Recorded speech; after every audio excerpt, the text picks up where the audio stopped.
national dailies this morning. I'm AISHA IBRAHIM. You can do what to join us live on our Facebook page at Vicinity 95.3 FM. You can like, comment, and share the program this morning. You can also stream us live on Radio Garden at Vicinity 95.3 FM, or you can follow us on our TikTok and Twitter and on our Instagram and at Vicinity 95.3 FM.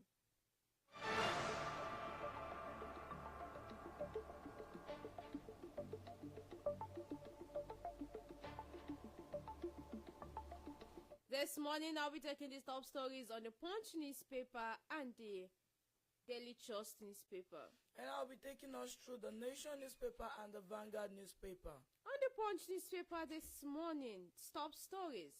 Recapitalization, 1 week to deadline, banks in last-minute rush. Airlines under pressure after jet fuel price surges 100%. State police, governors move to submit proposal to NAS. Terrorism, Tinubu brokers French military assistance deal. 2027 strategy, Makinde meet Kwankwaso as PDP reconciliation voters. NLC reject fresh 6 trillion naira bailout for Gencos. Mohbad's father insists on DNA test before burial.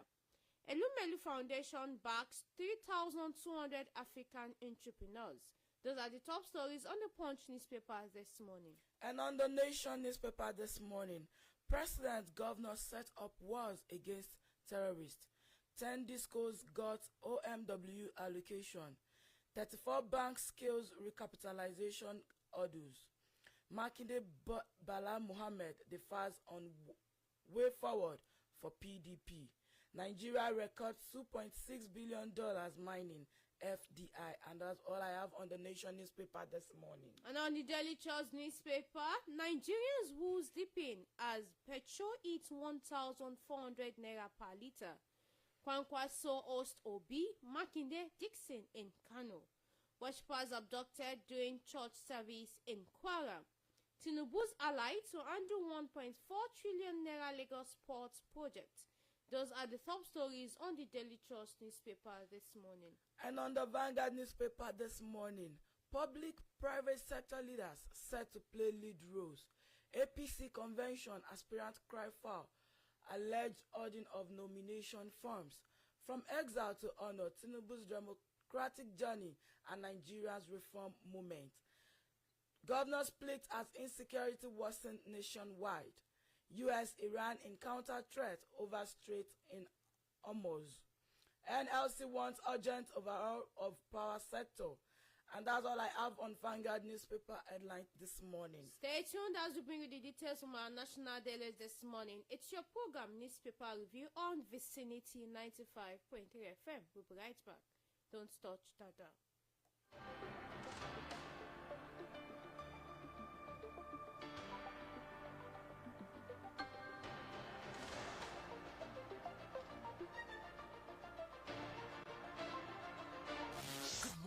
Good morning.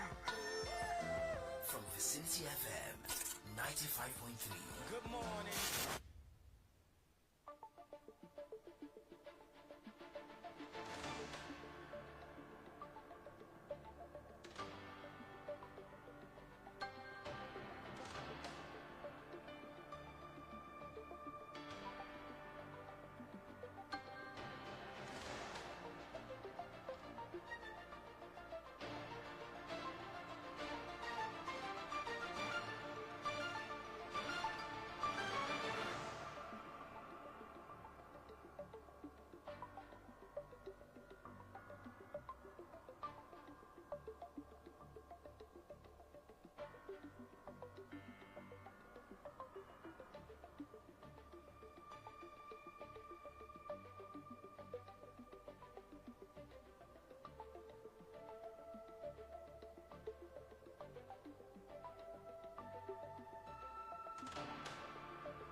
Yes, thanks for staying tuned. If you are just tuning in, it's your program Newspaper Review on Vicinity 95.3 FM.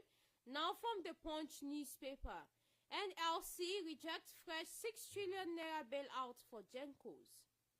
The Nigeria Labour Congress has rejected the federal government's proposed 6 trillion naira bailout for power generation companies, describing it as a short-term measure that fails to address Nigeria's chronic energy crisis. The country's biggest labor union president, Joe Ajero, said the nation's power sector has been the of manufacturers and the masses, blaming ruling elites and their allies in the electricity distribution and generation companies for profiting through phantom subsidy claims and outrageous tariff hikes, while ordinary Nigerians are left to pay for darkness. The labor union described the bailouts as merely a symptom of a deeper structural roots and called for a radical intervention. The merger of the Federal Ministry of Petroleum and the Federal Ministry of Power in a single Ministry of Energy. According to the NLC, such a merger would break the existing silos, ensure accountability, and prioritize domestic electricity supply over private profit. For more on this, you can find this on the Punch newspaper. And on the Nation newspaper this morning, President Governor set up wars against terrorists. President Bola Ahmed Tinubu is intensifying international partnership for military support, while governors move closer to securing a legal framework for state police. At a high-level meeting in Lagos yesterday, the president and 25 governors signaled a coordinated strategy that combines foreign-backed security reinforcement with localized policing reforms to confront terrorism, banditry, and other threats across the country.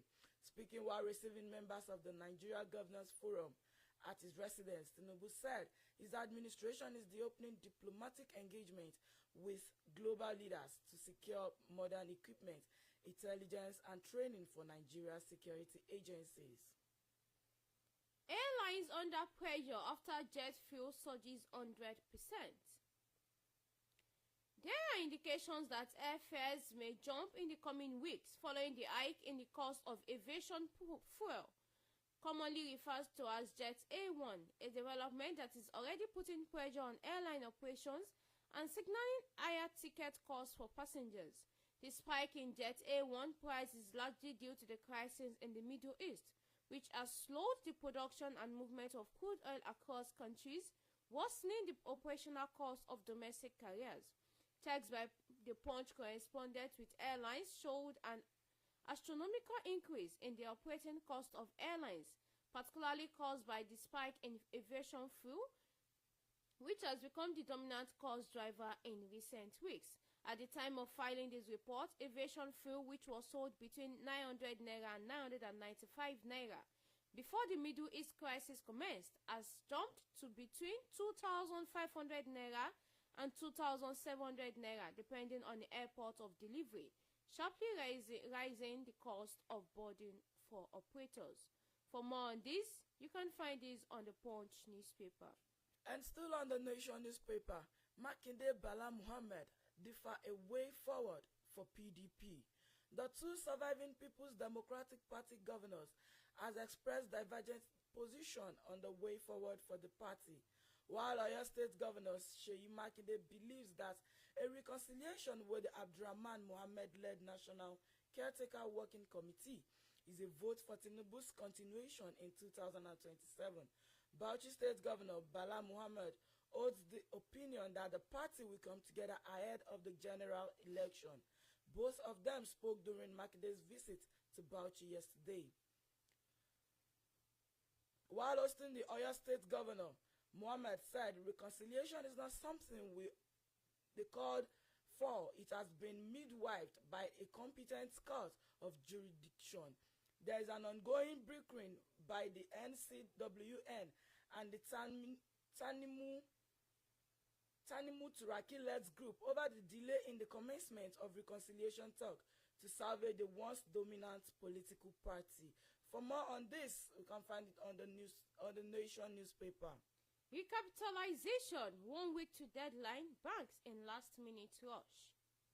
Banks are in a last-minute push to meet the Central Bank of Nigeria's recapitalization deadline, with the Apex Bank expected to make a major announcement this week as the March 31st, 2026 cutoff approaches. Findings by the Punch indicates that most lenders have substantially met the new capital requirements, while a few institutions are resolving final regulatory and structural issues ahead of the deadline. Top officials of the CBN said the regulatory will provide an update on the exercise on Tuesday and Wednesday, amid expectations that the process will largely conclude within the stipulated timeline. The recapitalization exercise, introduced in March 2024, requires banks to meet new minimum capital threshold of up to 500 billion naira for international commercial banks, as well as lower threshold for other licensed categories. Speaking at the end of the 204th Monetary Policy Committee meeting in Abuja, the CBN Governor, Olayemi Cardoso, expressed confidence that the process would be completed within the deadline, while acknowledging that a few institutions were still finalizing their plans. And on the Nation newspaper, Labour demands energy sector reforms once Power Petroleum Ministries merged. The Nigeria Labour Congress has expressed concern over the persistent crisis in the power sector. It described the development as a burden on workers, manufacturers, and the public. In a statement yesterday, NLC President Joe Ajaero accused operators in the electricity value chain, particularly distribution, discos, and generation companies, of benefiting from subsidies and tariff increase while citizen pays for darkness. He added the nation power sector has become a perpetual milestone around the necks of Nigeria workers, while crony capitalist allies in the discos and gencos continues to feast on the commonwealth. The union rejected the proposed 6 trillion bailout of gencos, describing it as a temporary fix to a flawed system. The umbrella labor union called for the merger of the ministries of power with that of the petroleum resources in a single ministry of energy. It's alleged that their separation contributes to inefficiencies, particularly in gas supply for thermal power generation. For more on this, you are going to be finding it on the Nation newspaper. Still from the Punch newspaper this morning, 2027's Church Day. Makinde meets Kwankwaso as PDP reconciliation falters. Ahead of the 2027 general elections, the People's Democratic Party governors Seyi Makinde, Oyo State, Bala Muhammad Bauchi met with the national leader of the Nigeria Democratic Congress, Senator Seraki Dixon, and former Kano State Governor and 2023 new Nigeria People's Party presidential aspirant, Gabriel Kwankwaso, as the conciliation efforts between the governors and Minister of the Federal Capital Territory, Nyesom Wike's bloc stalled. On Sunday, Makinde and Chairman PDP Governors Forum Muhammad held a closed-door meeting with Senators Seraki Dixon, who represent Bayelsa West and Bauchi. Makinde and Dixon later traveled to Kano, where they joined Kwankwaso as well as 2023 Labour Party presidential candidate Peter Obi. Although the meeting was officially described as part of Eid-el-Fitr celebrations, credible sources close to Kwankwaso, who spoke on condition of anonymity because they were not authorized to speak on the matter, suggested that the discussion might be linked to preparations for the 2027 presidential election. For more on this, you can find this on the Punch newspaper.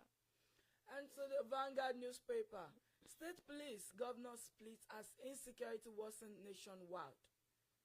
The push of state police gained fresh momentum at the weekend as rising insecurity across the country forced governors, lawmakers, and stakeholders into a defining debate, with most states backing the proposal while others warned of abuse, repression, and political misuse. From the north to the south, the fault lines are clear, while many states are already laying structures for decentralized policing. Critics insist Nigeria lacked the safeguard to prevent governors from turning such outfits into instruments of control, while governors of Ogun State, Dapo Abiodun, Caleb Mutfwang of Plateau State, Abba Yusuf of Kano, and many others argue that state police was the way to go and had started putting measures in place to actualize community policing. Borno State Governor Babangana Zulum and his Sokoto State counterpart, among others, said Nigeria was not matured enough to state police. The development comes amid worsening insurgency, banditry, kidnapping, and communal clashes that have stretched the central controlled Nigeria police force to its limits. President Bola Ahmed Tinubu has repeatedly stated his desire for state police to combat insecurity. For more on this, we can find it on the Vanguard newspaper.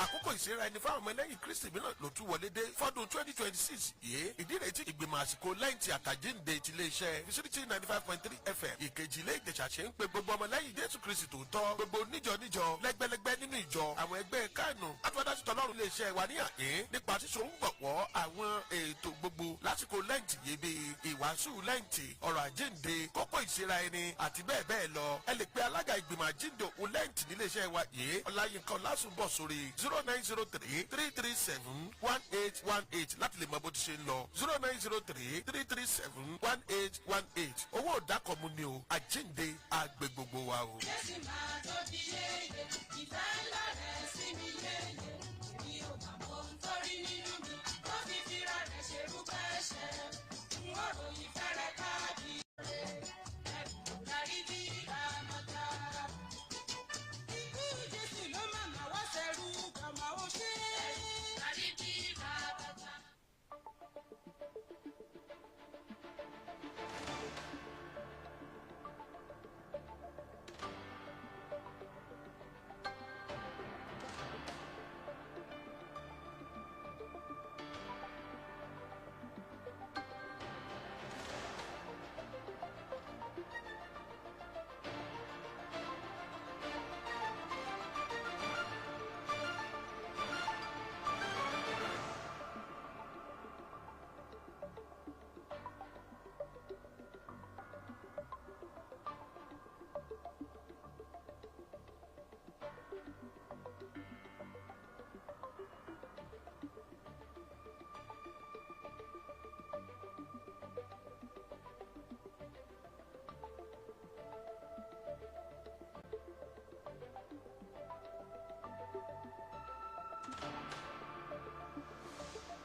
Yes, thanks for staying tuned. If you are just tuning in, it's your program Newspaper Review on Vicinity 95.3 FM, where we get to bring you details from our national dailies this morning. Still from the Punch newspaper, terrorism, Tinubu brokers French military assistance deal.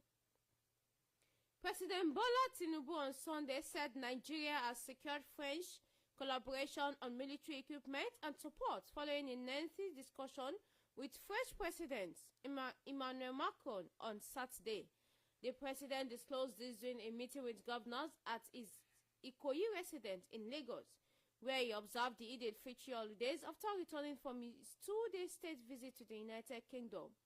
Tinubu revealed that Nigeria was prepared to leverage its goodwill and existing lines of credit to acquire necessary equipment and training for security forces in the fight against terrorism.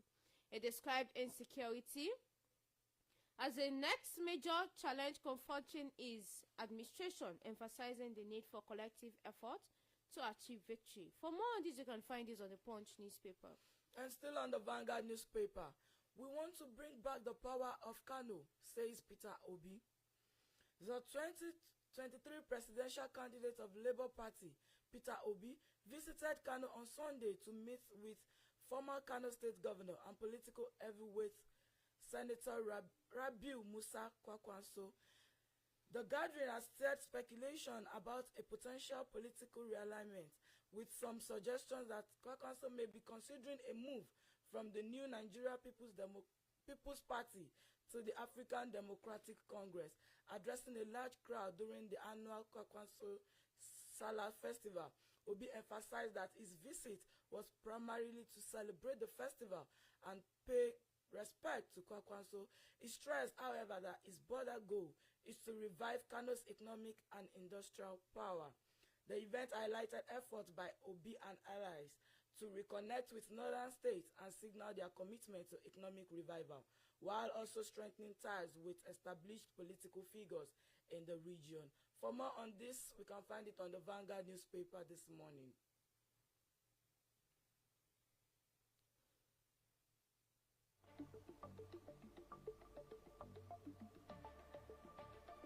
Three rescued after failed church attack in Kwara. Joint security operatives on Sunday repelled a suspected bandit attack on an Ekwa church in the Omugo community of Ifelodun local government area, Kwara State, rescuing 3 abducted victims in the process. The attack was reportedly carried out by armed men during a church service, triggering panic among worshippers and residents of the community. A local source said the government stormed the church premises and whisked away members before security forces swiftly intervened to contain the situation. An anonymous source from the Kwara South Joint Security Watch told The Punch that no fewer than 7 persons were abducted during the attack. Confirming the development in a statement on Sunday, the State Commissioner for Communications, Bolanle, said security operatives successfully rescued 3 victims, while efforts were ongoing to secure the release of others. And still on the Vanguard newspaper, U.S.-Iran encounter threat over Strait of Hormuz.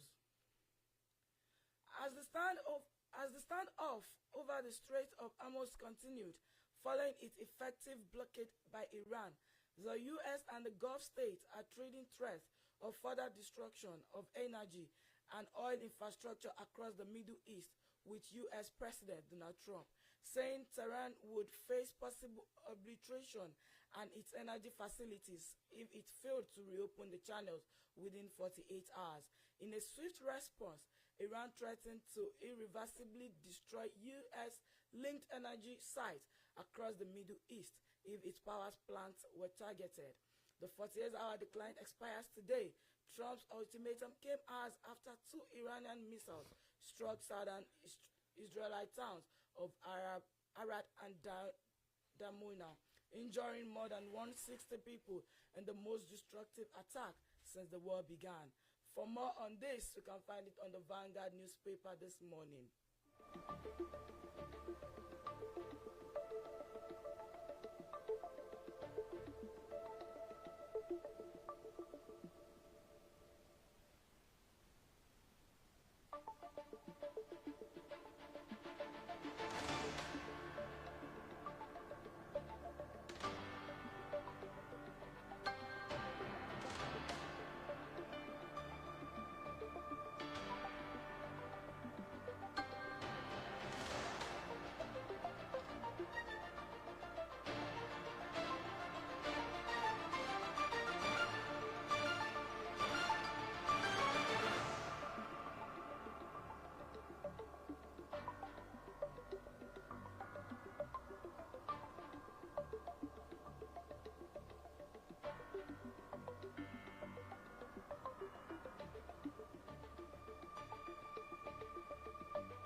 My God, he liveth, so I live.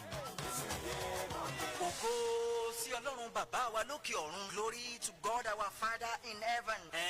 Ọdún àjíǹde ló wọlé dé yìí. Pé ká lè gbádùn rẹ̀ nílé iṣẹ́ rédíò wa yín. Vicinity 95.3 FM Ìkejì Ilé Ìjẹ̀ṣà fi gbé ètò ìyìn àjíǹde kalẹ̀. Èyí tó bí àkòrí ayọ̀ tí bojì tó ṣòfò. Joy of an empty tomb. Yes. Ètò gbogbo ní Easter Monday April 6 ọdún yìí ni. Ojúkọ ẹ̀ ní Ìkejì Ilé Mini Stadium Odò Ìpòrò Ìkejì Ilé Ìjẹ̀ṣà nípínlẹ̀ Ọ̀ṣun. Aago 12 ọ̀sán lètò á bẹ̀rẹ̀. Dr. Akolade Ọmọbàbá Overseer OBO General Manager Vicinity FM wáyé lólùgbàlejò gbogbo ènìyàn ọ̀fẹ́ ló bá dé o. Àwọn olórin ẹ̀mí ọjọ́ yẹn ni Tọ́pẹ́ Olútókun àṣẹ ìrọ̀rùn Ṣèyí Àjò Zack Voices Ijó Buki Sam Praise Emerald Melody Lẹ́kan Rẹ̀mílẹ́kún Amos Tóyọ̀sí Akínyẹ̀ Ìbùkún ni fún mi Tóyè Abiyamọ tó fi máwọn erédé band Hallelujah band pẹ̀lú àwọn Vicinity FM crew fàlàyé sí ẹ pè chairman committee sórí tẹlifon 090-333-71818 lẹ́ẹ̀kan sí 090-333-71818 gbogbo ènìyàn lápè káwá yin Jésù tí a pa tó sì jíǹde kúrò ní òkú nítorí ẹ̀ṣẹ̀ ayé gbogbo hallelujah.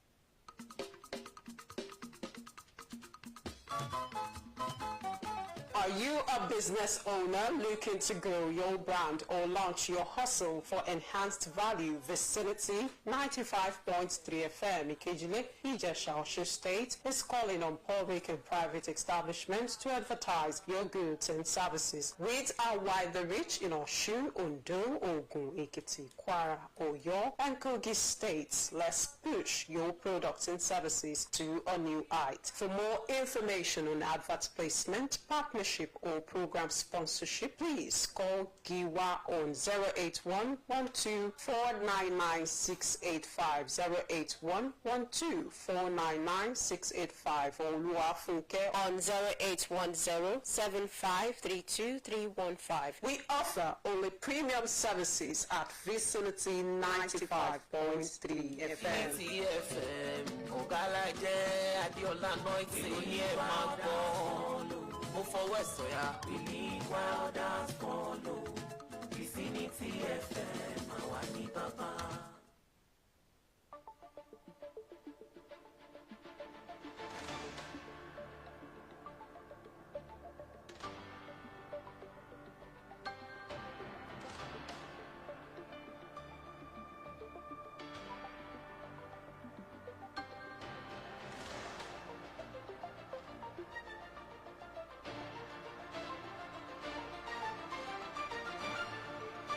Thanks for staying tuned. If you are just tuning into your program newspaper review on Vicinity 95.3 FM. Now from the Daily Trust newspaper this morning. Army Chief urges discipline, sacrifice among troops. The Chief of Army Staff, Lieutenant General Waidi Shaibu, has called on Nigerian Army officers and soldiers to uphold unity, discipline, and sacrifice in every aspect of service. He made the call during a special feature luncheon for frontline troops within the 8th Division area of responsibility in Katsina State. Speaking on his behalf, Commander of the Infantry Corps and Center, Major General Godwin Mutkut, noted that devotion and self-discipline of Ramadan mirror the ethos of military service. The Corps paid tribute to fallen heroes and commended deployed troops for their resilience, assuring them of ongoing efforts to improve living conditions, professional development, and support systems for soldiers and their families. For more on this, you can find this on the Daily Trust newspaper. And still on the Vanguard newspaper, Nigerian Navy intercept 44,000 liters of illegal petroleum product, arrest 8th. The Nigerian Navy on Sunday said its operatives in Rivers State have intercepted about 44,000 liters of suspected illegally refined petroleum products. Director of Naval Information, Abiodun FOLORUNSHO, disclosed the interception via a statement he issued in Abuja. FOLORUNSHO disclosed that the operation that led to the arrest of about 8 suspects was carried out under Operation Delta Sentinel by personnel of Nigerian Navy ship NSS Pathfinder and the Degema. The Navy spokesperson explained that the Navy patrol team, who were acquired on credible intelligence, intercepted 2 wooden boats laden with suspected illegal refined automotive gas oil, AGO. He noted that through some armed accomplices fled the scene. Upon sighting the patrol team, the main suspects were apprehended. For more on this, you can find it on the Vanguard newspaper. Yes, you are listening to the newspaper review on Vicinity 95.3 FM. You can do well to join us live on our Facebook page at Vicinity 95.3 FM. You can like, comment, and share the program this morning. Or you can join the conversation on 0813237 1268 0813237 1268. Still from the Daily Trust newspaper this morning, Tinubu, we won't allow insecurity overshadow our efforts. President Bola Ahmed Tinubu has said his administration will intensify efforts to tackle the challenges of insecurity across the country, assuring that the safety and well-being of citizens featured at the meetings held in the United Kingdom. Tinubu hosted the Vice President Kashim Shettima and 23 governors as his Lagos House for the Eid al-Fitr said he had followed up on support for modern security interventions with French President Emmanuel Macron. For more on this, you can find this on the Daily Trust newspaper. And still on the Vanguard newspaper, Umahi raises concern over misuse of roads, parking of tanks, other heavy-duty vehicles. The Ministers of Works, Engineer David Umahi, has raised serious concern over the damaging practice of parking fuel tankers and other heavy-duty vehicles on their newly constructed roads, warning that such actions pose a direct threat to the durability and lifespan of critical national infrastructure. The minister made this known during an inspection of the Alecto Bridge project, Rivers State, at the weekend. This was maintained in a statement issued on Monday by Senior Special Assistant on Media, Francis Nwaze, and made available to journalists in Abakaliki. He emphasized that no road infrastructure is designed to withstand prolonged static leading from heavy vehicles. The minister expressed satisfaction with the pace and quality of work being delivered by the contractor, while also commending President Bola Ahmed Tinubu for his decisive intervention in sustaining the project. The minister described the Alecto Bridge project as a landmark engineering effort, incorporating modern concrete pavement technology, solar-powered lighting, environmental landscaping, and reinforced structural features. For more on this, we can find it on the Vanguard newspaper. Still from the Daily Trust newspaper, Tinubu's ally to undo 1.4 trillion naira Lagos Port project. Indications have emerged that ITB Nigeria, a construction firm owned by a Lebanese-Nigerian businessman and President Bola Ahmed Tinubu long-term associate Gilbert Chago, will execute the renovation contract of Lagos, Tinkan and Apapa Port. Tinubu had in January confirmed the Grand Commander of the Order of the Niger, Nigeria's second highest honor, on Chagui because of his contributions to the country. Last week, Nigeria and the United Kingdom, during a meeting with Prime Minister Keir Starmer and President Tinubu at Downing Street in London, sealed a €746 million export finance deal to support the refurbishment of two major ports in Lagos. Check shows that Chagui, whose conglomerate operates through Chagui Group, was part of the delegation to London, where the financing agreement for the Lagos port refurbishment project was sealed during President Bola Tinubu's 2-day visit to the United Kingdom. Hello, good morning. We lost that call. You can call on 08132371268. Yes, before we round it up on our program newspaper review this morning, on our Facebook page from Imafoji Peter. Good morning in the studio. Welcome on board. Well done, guys. Happy New Week. Thank you very much. Happy New Week to you too. May this week be a productive and great one for all of us. Amen. Yes, this is how far we can go on the program newspaper review on Vicinity 95.3 FM. Thank you for joining the program this morning. Till tomorrow, by God's grace, where our other crew, we join you again. I'm Aisha Ibrahim. To our producer Mujib Olakunle, and to my executive producer Akolade Adekola, my studio officer Adewale. Thank you for bringing this program to my listeners here in this morning. Yeah, and that's a wrap on today's newspaper review this morning. Remember, staying informed keeps you ahead. So join us again for more on newspaper review tomorrow. And I am OYEDAYO, FOLORUNSHO, wishing you a productive day ahead. Yes, have a great day. Bye for now.